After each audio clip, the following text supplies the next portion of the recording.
بسم الله الرحمن الرحيم رب انصرني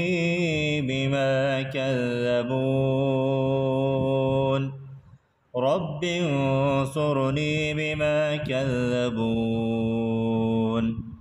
رب إن قومي كذبون رب إن قومي كذبون